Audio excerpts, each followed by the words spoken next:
स्थानिक निवडणुकांसंदर्भात आता शुक्रवारी सुप्रीम कोर्टामध्ये अंतरिम आदेश दिला जाणार आहे। पण त्यापूर्वी बरीचशी चर्चा सुरू झालेली आहे की 50% जी कॅप आहे त्याबद्दल नेमकं काय करायला हवं।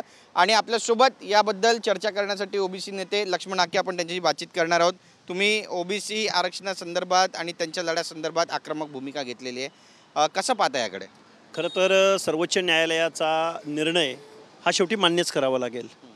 मुळात महाराष्ट्र सरकार असो किंवा निवडणूक आयोग असो, हे बेजबाबदारीनं वागत आले आत्ताच्या निवडणुकांसंदर्भात। एका बाजूला लोकल बॉडीजमधल्या लोकांना आता निवडणुका होणार म्हणून काही लोकांना थोडंसं हायसं वाटलं होतं, परंतु सर्वोच्च न्यायालयाच्या निर्णयावरती ना राज्य शासनानं एक्झर्शन केलं ना निवडणूक आयोगानं त्याबद्दल तसदी घेतली। आणि लोकल बॉडीच्या निवडणुकांच्या बाबतीमध्ये मात्र महाराष्ट्राचा खेळखंडोबा, निवडणूक आयोग बेजबाबदारीनं वागतंय आणि महाराष्ट्र शासन त्याहून जादा बेजबाबदारीनं वागतंय। नक्कीच, पण बांटिया आयोग आहेत याचा देखील दाखला दिला। बांटिया कमिटी आहे, बांटिया आयोग नाही। बांटिया कमिटीला लीगल ॲस्पेक्ट नाही। मुळात तो आयोग स्थापन करावा लागतो, त्याला लीगल ॲस्पेक्ट लागतो। आणि स्टेट बॅकवर्ड कमिशनसारखा स्वायत्त आणि लीगल ॲस्पेक्ट असलेला आयोगच याच्यावरती ट्रिपल टेस्ट करू शकतो, याबद्दल काम करू शकतो। त्यामुळे बांटिया समितीनं एक्झर्शन तर अजिबात केलेलं नाही। काहीतरी जुजबी माहितीच्या आधारावरती ओबीसींची संख्या ठरवण्याचा प्रयत्न बांटिया कमिशननं केलेला आहे। बांटिया कमिशनची कुठलीही इन्फॉर्मेशन महाराष्ट्रातला ओबीसी संघटना मान्य करणार नाहीत। 52% ओबीसींची संख्या 1931ला असताना बांटिया कमिशननं जर ती 38%वर आणली असेल तर ते ओबीसीला अजिबात मान्य असणार नाही।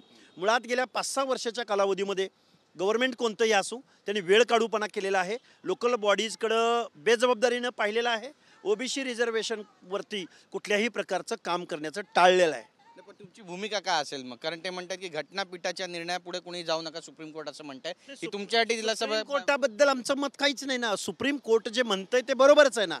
त्यांना ज्या आदिवासी बहुल जिल्ह्यामध्ये जिथं आरक्षणाची मर्यादा 100% जाते तिथं सुप्रीम कोर्टाचा निर्णय मान्य असायलाच पाहिजे ना। जिथं पेसा ॲक्ट लागू होतो, जिथं एससी आणि एसटीचं रिझर्वेशन त्यांच्या लोकसंख्येच्या प्रपोर्शनप्रमाणे वाढतं, तिथं ओबीसी आरक्षणाचा संकोच होतो किंवा ओबीसींनाही आरक्षण द्यायचं ठरवलं तर त्याची संख्या 100% जाते।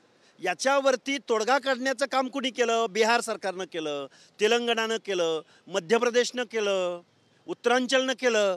पण ज्या महाराष्ट्राच्या पार्श्वभूमीवरती ओबीसीचं आरक्षण चॅलेंज झालं त्या महाराष्ट्रामध्ये मात्र इम्पेरिकल डेटा कलेक्ट होत नाही, क्वांटिफिएबल डेटा कलेक्ट होत नाही, ट्रिपल टेस्ट होत नाही। आणि प्रत्येक वेळी जाऊन निवडणूक आयोगासमोर आम्हाला निवडणुका घेऊ द्या, आता निवडणूक प्रोसेस जारी झालेली आहे, अशा पद्धतीचं बेजबाबदार वक्तव्य महाराष्ट्र शासनाच्या माध्यमातून आणि निवडणूक आयोगाच्या माध्यमातून होतं आहे, हे मात्र मी जबाबदारीनं महाराष्ट्राला सांगतो। महाराष्ट्राच्या मुख्यमंत्र्यांनी आज एक सूचक वक्तव्य केलं, ते म्हणतायत की निर्विघ्नपणे महाराष्ट्रामध्ये निवडणुका पार पडतील। हे कुठल्या आधारावर बोलतायत मला माहिती नाही, पण सर्वोच्च न्यायालयानं ची 2 जजमेंट आहेत।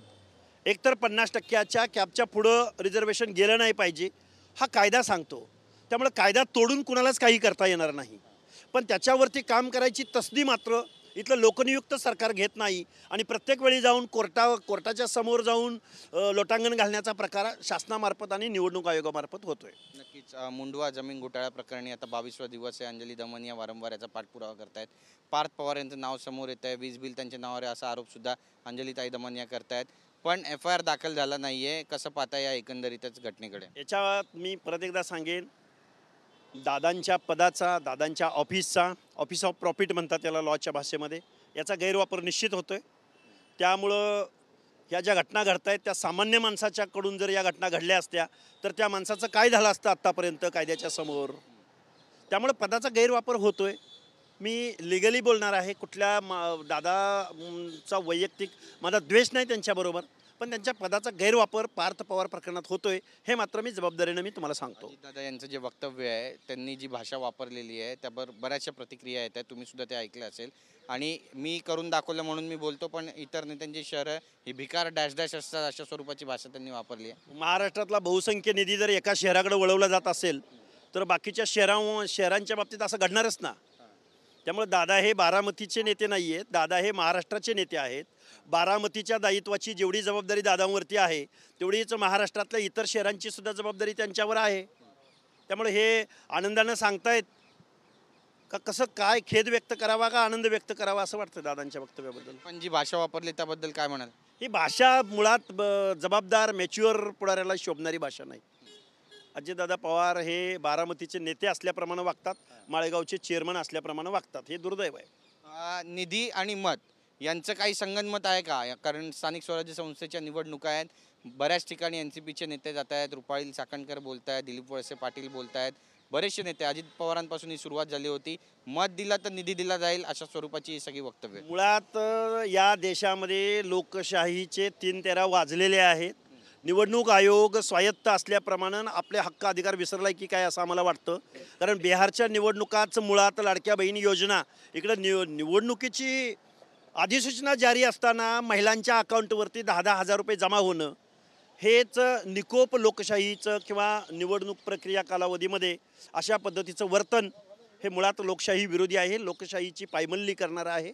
आणि तशाच पद्धतीचं काम आता तुम्ही तुमचं काम घेऊन एक आदर्श आचारसंहिता डोळ्यासमोर ठेवून तुम्ही बोललं पाहिजे, वक्तव्य केलं पाहिजे. आपण सत्तेमध्ये आहोत याचं भान इथल्या सत्ताधाऱ्यांना, मंत्र्यांना असलं पाहिजे.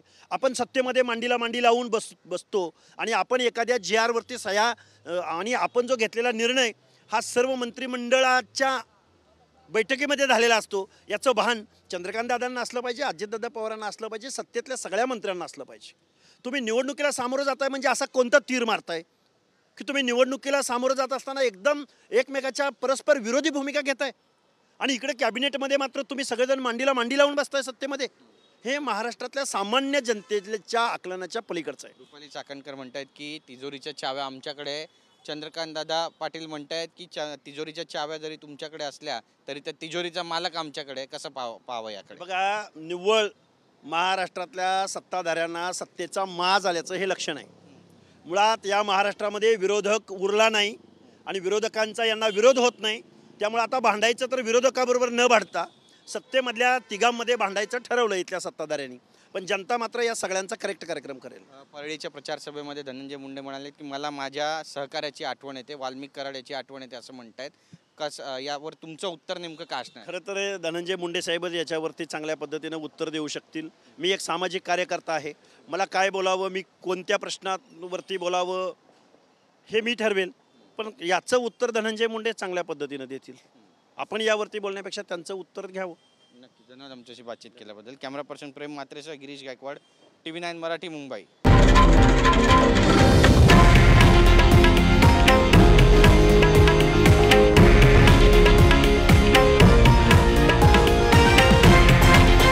हे आहे देशातील नंबर 1 न्यूज नेटवर्क आणि आपण पाहत आहात TV9 मराठी, एकमेव.